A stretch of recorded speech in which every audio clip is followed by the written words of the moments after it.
En 1997, Mercedes-Benz lance sa classe A. 16 années plus tard, Mercedes est parvenu à en écouler près de 186 000 rien qu'en France.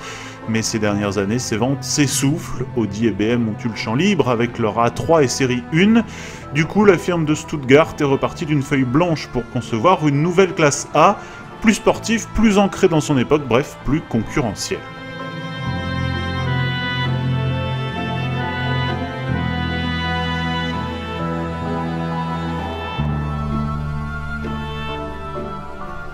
Exit le monospace à plancher rehaussé. Celui-ci laisse sa place à une compacte dans l'air du temps, au style certes plus consensuel, mais tellement plus désirable.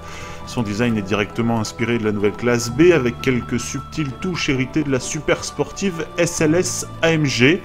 Pour affirmer son désir de conquête, Mercedes a choisi un avant racé, une silhouette rabaissée, des lignes étirées, façon coupée avec des épaules larges à l'arrière, soit l'ensemble des codes plébiscités par les clients les plus jeunes que cible particulièrement Mercedes.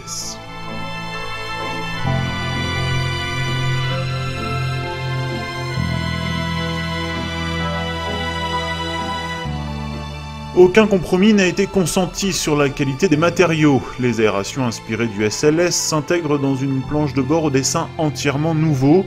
Rien de déroutant ni d'ostentatoire, mais juste des assemblages parfaits, un luxe conforme aux attentes, teinté cette fois d'un dynamisme jusque-là souvent ignoré et symbolisé par des surpiqûres de couleurs, un volant à 3 branches et des sièges cossus.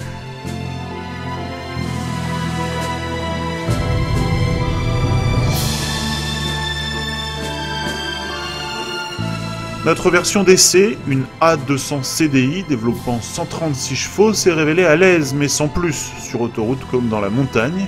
Toutefois, la boîte automatique 7G DCT gomme quelque peu ce manque de puissance perçue tant elle se révèle bien étagée, avec un double embrayage lissant parfaitement les passages des rapports. Autre avantage typiquement Mercedes, le silence, même à allure soutenue, la classe A reste un modèle de quiétude, y compris dans sa version 220 CDI de 170 chevaux qui sera disponible fin 2012.